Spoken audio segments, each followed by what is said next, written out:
Hey, this is my DNRS journal. Um, I am just in a couple of days going to hit my six month mark that I've been doing DNRS. Um, and if you're doing it, you know that you're told to expect to, you're making a commitment to do the daily training for 6 months. So that's kind of a big deal to me. I've made it 6 months. I recognize that that's a somewhat arbitrary number. People will heal at different rates, obviously.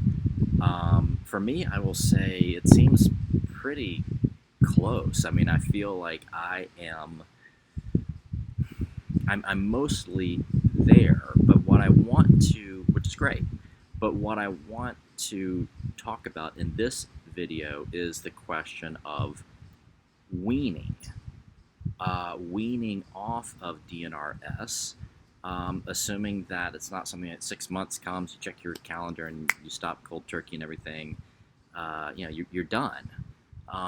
That just intuitively doesn't seem right to me. So I wanted to talk a little bit about how I've been thinking about transitioning.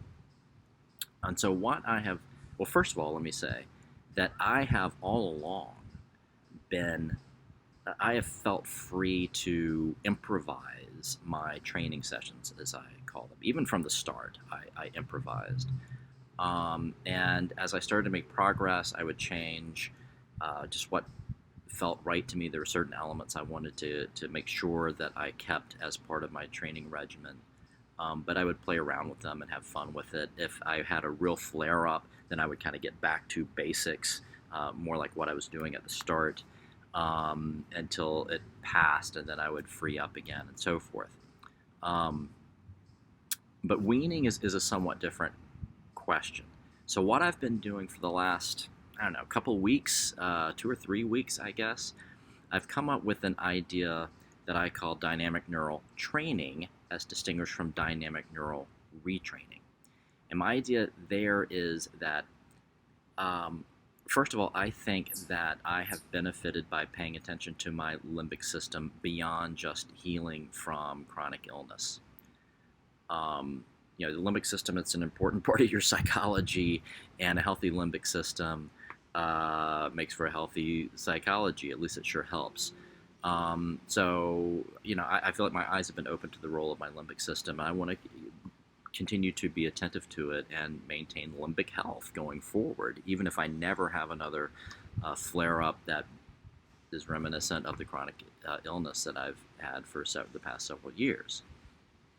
So I think about it as, like physical training, right? You go to physical therapy, and often, well, at least what I have been told is, here's the training you should have been doing all along in order to strengthen and stay strong and avoid the injury that led you to have to go through the physical therapy.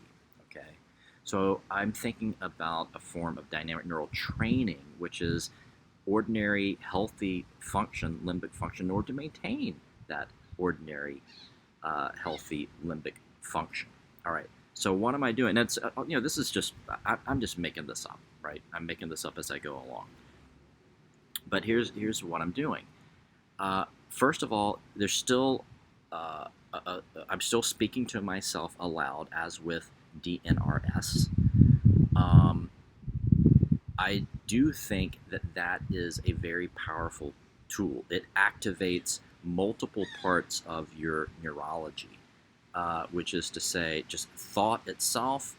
Speaking activates another part of the brain. Hearing language activates another part of the brain from speaking. So you really are neurologically kind of maximizing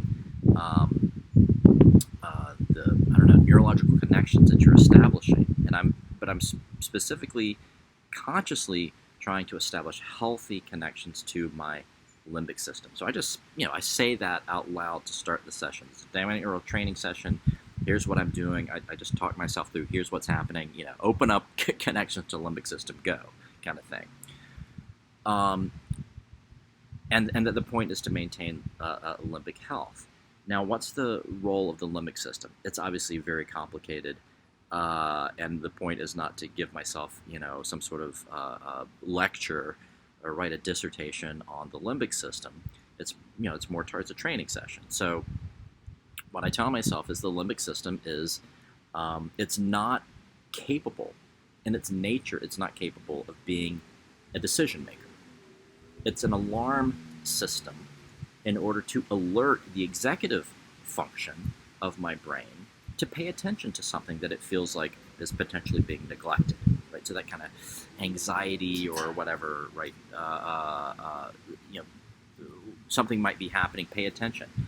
It can't make the decision. It wants to alert the executive function to pay attention and take action as needed.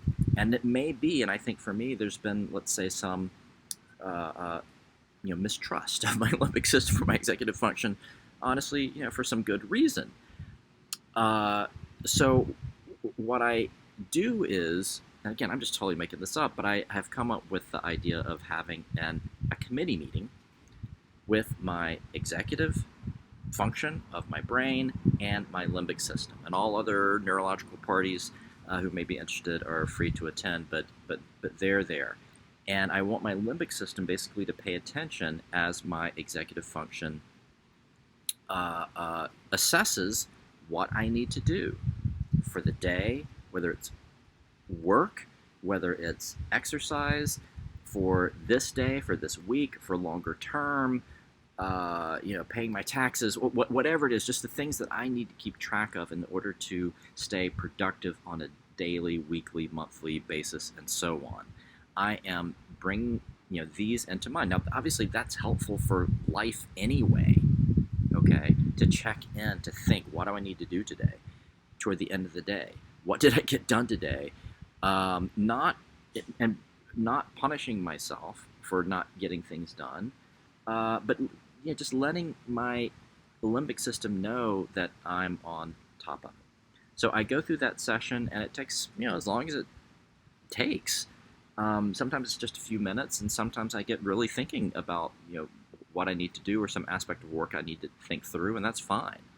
And yeah, I'll do it walking around the block with my phone, talking to myself about just thinking stuff out.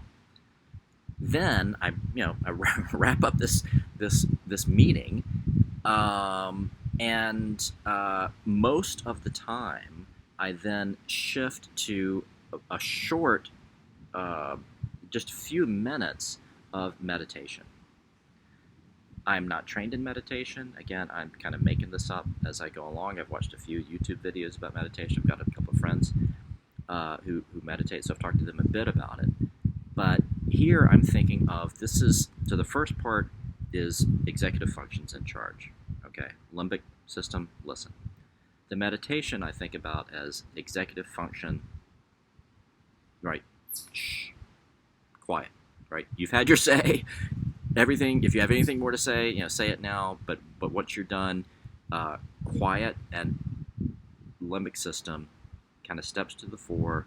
Bring out an awareness I like to do outside, and just kind of listen to natural sounds is ideal. But you can do it anywhere.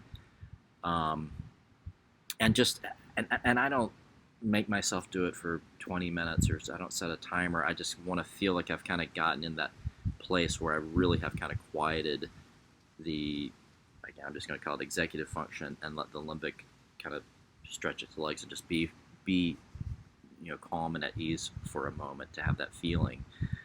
And then I close it down and go about my day, and that's what I'm calling my dynamic neural training. At this point, I don't see a reason not to continue doing that indefinitely. I've been doing it for about 3 weeks, I would guess. There have been a couple of very minor, old symptoms that have emerged, in which case I've gone back to my dynamic neural retraining, just briefly, usually, anyway, just very, very briefly, and then back dynamic neural training. Sometimes it's a little bit of a hybrid. But anyway, that's how I've been thinking about weaning. So that's what I'm doing. I'm weaning. Anyway, hope that helps. Take good care. Bye.